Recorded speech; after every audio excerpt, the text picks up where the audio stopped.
మాకు వచ్చిన ఇన్ఫర్మేషన్ కరెక్టే. మేము ఏ పని మీద అయితే వచ్చామో ఆ పని పూర్తయిపోయింది.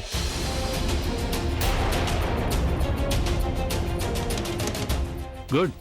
ఒకవేళ మీ డ్యూటీ పూర్తయిపోయిందంటే అప్పుడు మీరు మా కన్ఫ్యూజన్ని కాస్త దూరం చేస్తారా? మీరు ఇంతకీ ఏం ఎత్తడానికి ఇక్కడికి వచ్చారు? మీ కారణంగా నేను నా కుటుంబం మొత్తం కన్ఫ్యూజన్లో నిలబడున్నాం. కానీ నేను మీకు ముందే చెప్తున్నాను, మీరు గనక ఏదైనా చెత్త విషయం కోసం మా టైం వేస్ట్ చేశారని తెలిసిందంటే అప్పుడు నేను మీలో ఎవ్వరిని వదిలిపెట్టను. పోలీసుల టైం నీ టైం కంటే చాలా విలువైంది. నాకు ఇన్ఫర్మేషన్ వచ్చింది. ఏ హాల్ని కాపాడడానికి నువ్వు స్టే ఆర్డర్ తీసుకొచ్చావో ఆ హాల్కి సంబంధించిన ముఖ్యమైన దస్తావేజులు ఇక్కడ ఉన్నాయని. మేము వాటిని వెతకడానికి వచ్చాం. మాకు అవి దొరికాయి కూడా. ఇప్పుడు ఈ హాల్ గురించి మొత్తం నిజం మీ ముందు బయటపడుతుంది. అలాగే ఈ కేసు వెనుక ఎవరైతే ఉన్నారో వాడు మా చేతికి చిక్కుతాడు.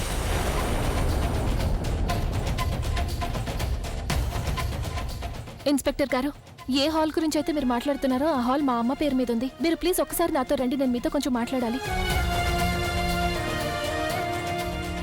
చూడండి ఇన్స్పెక్టర్ గారు, మీరు ప్లీజ్ ఆయన అరెస్ట్ చేయకండి. ఇందులో ఆయన తప్పు ఏమీ లేదు. ఆ హాల్ ఉంది, ఆ హాల్లో కొంత భాగం నా పేరు మీద కూడా ఉంది. ఇక ఆ రోజు బిఎంసీ వాళ్ళు వచ్చినప్పుడు నేనే ముందు నిలబడ్డాను. అందుకే మీరు నన్ను అరెస్ట్ చేయండి ఇన్స్పెక్టర్ గారు. కానీ ప్లీజ్ నా హస్బెండ్ని అరెస్ట్ చేయకండి సార్. బహుశా మీరు పొరపాటు పడుతున్నట్టున్నారు. మేము అభిని అరెస్ట్ చేయడానికి ఇక్కడికి రాలేదు.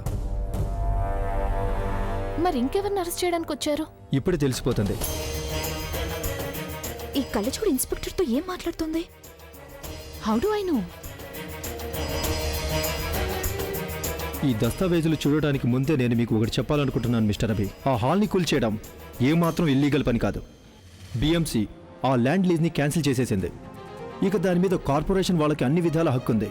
నువ్వు ఆ రోజు మీడియా వాళ్ళకి బిఎంసి వాళ్ళ గురించి ఏదైతే చెప్పావో దానికి బిఎంసి వాళ్ళు పూర్తిగా రియాక్ట్ అయ్యారు. ఇదంతా నాకెందుకు చెప్తున్నట్టు? ఇందులో నాకు ఎలాంటి ఇంట్రెస్ట్ లేదు. ఇంట్రెస్ట్ వస్తుంది మిస్టర్ అభి, వస్తుంది. ఎందుకంటే ఈ కేసుకి సంబంధించిన ఆ నేరస్తుడు మీలో ఒకరని నేను చెప్తే అప్పుడు వస్తుంది.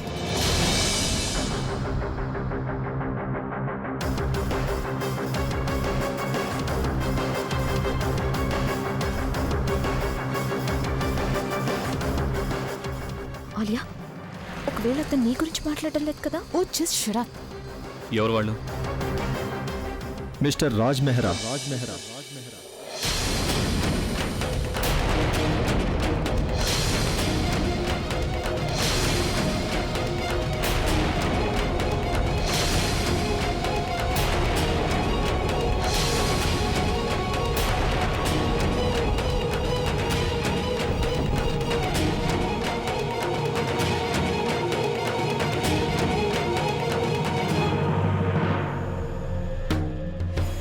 బంటి, బబ్లీ, మీరిద్దరు ఇలా రండి, నాతో రండి.